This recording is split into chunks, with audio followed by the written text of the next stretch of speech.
Here's a segment from the latest edition of St. Charles Parish Today, a monthly local talk show. The Department of Parks and Recreation is one of the parish's largest departments and certainly the most visible, with 52 parks and programming aimed at youth, adult, senior, and special needs residents.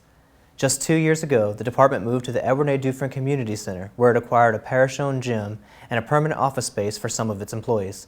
It's safe to say that the department has come a long way in recent years, but now they are making another attempt to grow, and they want residents to be the leaders. Officials will be holding several district meetings in the month of March to gather input from the community on ways to enhance their services.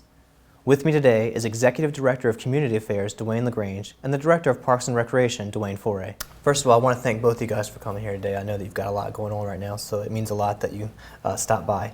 But I'll start with you, Dwayne. What inspired these meetings, and what is the parish hoping to get from the community as far as input? Well, that's a good question.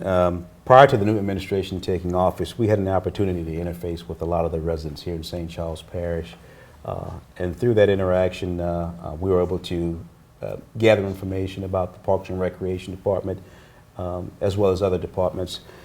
As we know, recreation plays a huge, has a huge impact in the lives of people, particularly our youth.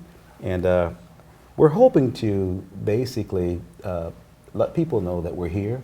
We want to have a top-notch program for the Parks and Recreation Department, and our goal is to provide excellent customer service. So it's just kind of keeping up with, making sure we're doing everything we need to do. That's correct. Kind of continuing on that path. That's correct. And just to be clear, these meetings are going to be held in each of the districts, correct? So they're more geared toward that district. Is that's correct? That is correct. They're district specific, and one of the things that we want to encourage is that we want to make sure that the people that we're not touching all the time, that are involved with your youth sports, your boaters, your bikers, we want those people to show up at these meetings and come and voice their information and provide us with input as well. So. Yeah, and I imagine some of the sports, you probably don't get a lot of feedback on some of them, some of the smaller ones, or maybe some things like bike paths or things like that in the parish you probably don't hear a lot about. So this would be a good opportunity for those people to maybe voice their thoughts on that. It would be. So you want to make sure people are coming for everything. Anything related to parks, anything related to youth programming, all of those things will be covered in these district meetings. Right. We want to hear their suggestions. Absolutely. Yes. Thank you.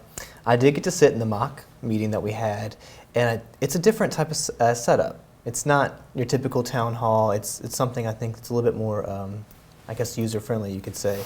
Can you maybe explain how it's going to work and what inspired it? Well, typically, when you have your meetings, there's a facilitator or someone fielding questions. In this particular process, it's more of a strategic type way that we're going to conduct the meetings. We're going to do things like brainstorm, talk about advocacy, prioritize, and provide clarity in these meetings. Again, typically when you have the meetings, people are talking, and a lot of times that information is not captured. Gets lost in the shuffle, kind of. Exactly. We want to capture that information and be able to go back to the residents and say, look, we've got the information, here's where we are with it, and provide them with some action plans that we need to do, as well as letting them know how far we've come along with the program. And this is interesting because I just kind of brought it back from that meeting. Every idea is recorded. That's so correct. It's kind of, there is no, I guess, silly idea. That's correct. And, maybe it doesn't make it to the end where, you kind of start talking more about it, but that is a good thing to, point out. And you guys got this from a training, I believe, this type of meeting setup. Well, it's quite interesting. Certification, I think. Yes, it's quite interesting. Well, we actually have two people. One of them happened to be Mr. Foray here, but we do have another person on our executive staff that's trained in this facilitative style process, so it works best. And he felt that this would serve a great purpose to take this information out to the community and utilize it. Again, it's a unique process, and we felt that it would work real good in the community. Awesome. Okay, now my questions kind of move to the other Dwayne. You said this, and I think it's probably one of the most important things for people to know. There is a difference between parks and recreation, and it is the same department, but this department actually serves two really different things. So can you kind of explain? Yeah, parks are set up in the community for human enjoyment. They may be different landscapes, they may have buildings on them, they may have playgrounds. ball fields, outdoor basketball courts, fitness stations, walking paths, all different kind of things, pavilions. A lot of rural areas, such as St. Charles Parish, often have pavilion, bench seating, along with picnic tables and barbecue grills, because we're real family oriented here. And a lot of people take their family and friends to a park to enjoy the atmosphere of being away from home and kind of a leisure setting. I mean, it's important for us to keep that maintained so people can enjoy them. Also, But that's just the half. That's just yeah, the half of what your department does, just the physical parks. Yeah, well, staying on the parks, in St. Charles Parish, we have 3 classification of parks. We have a neighborhood park, such as a Fashion Estates inside the neighborhood, such as a Red Church Park inside a Red Church. Then we go to a community park that kind of links different neighborhoods together where they all can be serviced by that one community park, such as the East Bank and West Bank Bridge Park, Ormond Community Park, where different little neighborhoods can all come to that park. And then we have regional parks, such as our Spillway recreation area, where Southeast Louisiana comes and enjoys. And what we find, and not only here, but on a national level, is parks provide a definite impact to our economy. You look at how many visitors come to the Spillway, 10,000 visitors. Miracles to Milestones have brought people from Metairie to Gonzales, from New Orleans, to come play on our all-inclusive playground set. So we're mindful in developing these parks to have that kind of impact, to help our citizens of St. Charles Parish. Mm-hmm. And then there's the other half. Well, yeah, and that's recreation, So which is also a yes, essential part of our yes. human makeup, and it's a leisure activity. And it can be described anywhere from reading, to traveling, to playing ball, to working out on fitness equipment, to walking, to biking. And all those things are pretty important.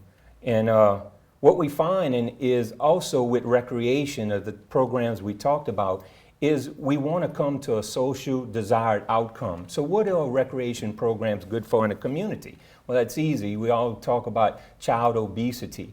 Those activities and programs fight child obesity. Absolutely. On the adult side, when you're working out, running, biking, or working out on fitness equipment, you're lowering your risk for heart disease. That's kind of the desired outcomes we want to see from our programming. And that's why we target our youth, our seniors, and our adults, and our athletes with disabilities. So they all have the desired outcome that the department looks for.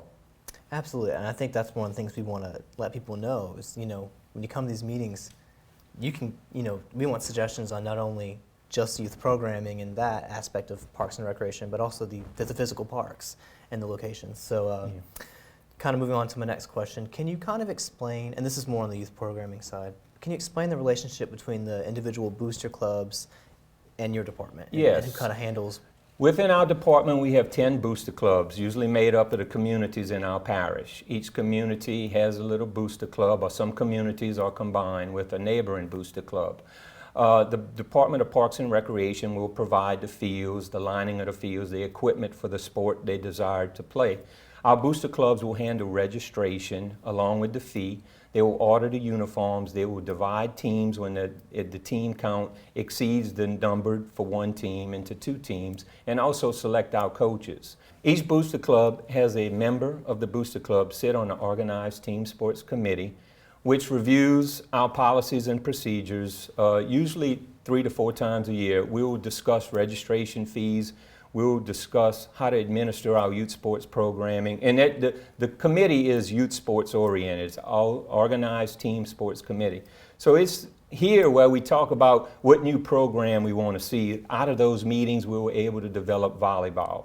So that's kind of where ideas get generated. Yeah, ideas, okay. and we'll brainstorm, kind of like the meetings we're doing around the community. And we look forward to these meetings. It's an opportunity to see where we might not be touching people in our community. We know from our long-range plan, our community is getting older. We don't see the development that we had 10 to 15 years ago. So our average age 10 years ago was about 34, and now that's bumped up to 35.2. So we need to know from our citizens, as we transition from youth to maybe young adult to adult, where do we need to gear our services and our programming to? So this is an opportunity for those citizens to let us know what direction they want to go, and we'll come back and rehash it and then go from there. So we're excited about it. Yeah, and that's something that I think a lot of people probably didn't even realize. how involved the booster clubs are in programming. A couple of years ago, when the community center was open, you guys got your first parish-owned gym, and I know that was a big deal.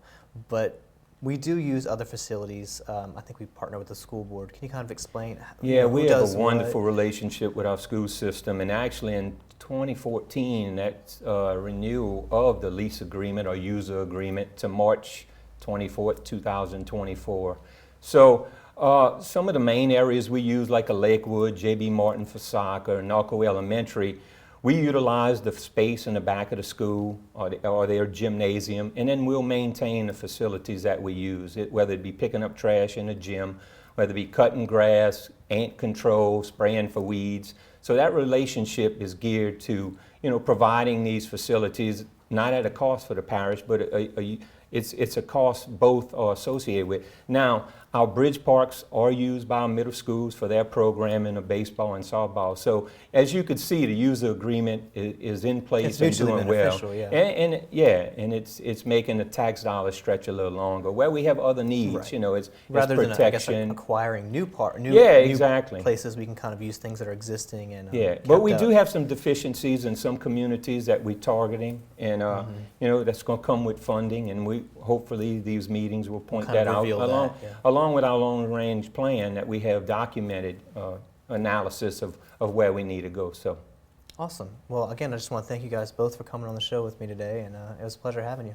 Thanks for having Okay. us, Tristan. Look for the entire episode at www.scptoday.com or on SCP TV.